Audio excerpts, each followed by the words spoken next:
3 juta US dollar untuk menggolkan revisi undang-undang KPK. Dan mengapa berjalan mulus? Karena Presiden Jokowi punya kepentingan untuk melindungi Mas Gibran dan Mas Bobi. Maka sejarah mencatat bahwa revisi undang-undang KPK ini dilaksanakan sebelum pelaksanaan pilkada serentak di mana Mas Gibran dan Mas Bobi berproses menjadi wali kota.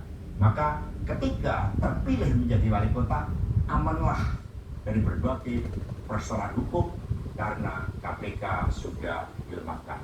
Jadi dari keterangan saya, yang saya pertanggungjawabkan secara hukum, secara politik, yang saya pertanggungjawabkan di atas Tuhan yang Maha Kuasa tentang kebenaran pernyataan saya ini, meskipun tanpa bukti, rakyat Indonesia bisa mengetahui bahwa pelemahan KPK dilakukan oleh Presiden Jokowi. Kemudian dampaknya ditujukan kepada PDI Perjuangan. Ini jawaban buat Mas Novel Baswedan. Terima kasih. Tegakkan kebenaran. Satyam Eva Jayate. Merdeka. Menarik sekali, tapi nanti saya akan jelaskan itu. Tapi sebelum saya mau membicarakan soal itu nggak ikut retreat nih. Jadi maksudnya jadi pematerinya bang. Oh iya. Tentang korupsi gitu ya bang. Iya. Ya, takutnya nanti saya kasih tsunami fakta lagi. Nanti malah mau jadi kepala daerah.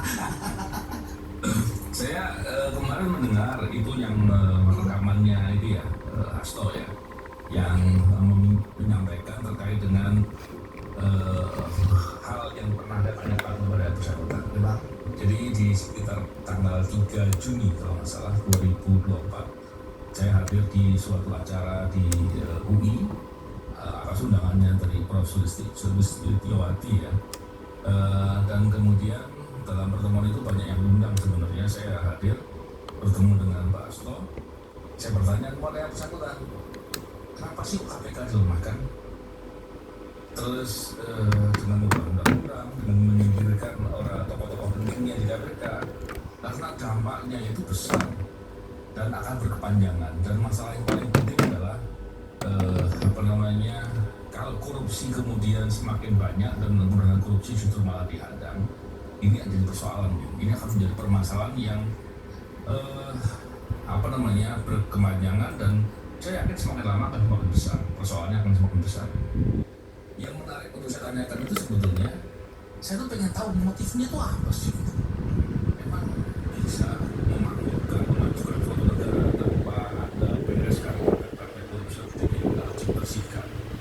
Kalau bisa masuk akal, memang ada suatu hal yang luar biasa sehingga harus dilakukan itu. Oleh karena itu saya mau tanya, dan saya juga bilang, setahu saya Hasto juga teman dekatnya dari Bobi ya, itu saya sampaikan. Tapi soal itu nggak dijawab. Yang menarik adalah karena pertemuan itu di suatu forumnya tentunya kita hanya sebagai pendengar ya, peserta yang hadir, dan tidak bisa untuk bicara lugas panjang lebar gitu ya. Yang harus mendengarkan. Karena hanya mendengarkan. Nggak sengaja juga ketemunya bang. Ya, ketemunya juga nggak sengaja. Itu seperti yang dikatakan. Iya.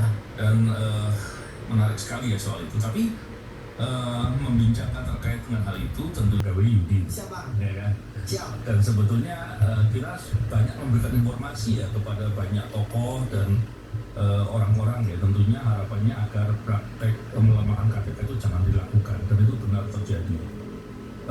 Yudi bisa nggak? Besar di 2019 dan ketika itu Ya. tema kita adalah reformasi di korupsi. Karena ini persepsi korupsi di tahun Ya. 2018 rekor sampai sekarang tuh belum terpecahkan. Ya, 40 ya. Iya bang, 40. Ketika kemarin pakai 37 lah dia.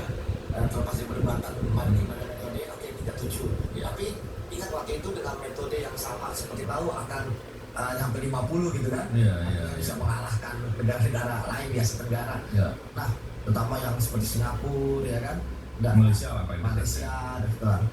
Nah, kembali lagi kan memang menarik ya. Ketika pada masa itu kita tahu juga bahwa kita lihat inisiasi untuk undang-undang KPK ini kan revisinya dari DPR Pak. Dan sebenarnya ini bukan yang pertama Pak. Dari sebelum hukum juga sudah ada. Iya betul. Jadi memang Zamannya PSBY Telkomsel juga ada.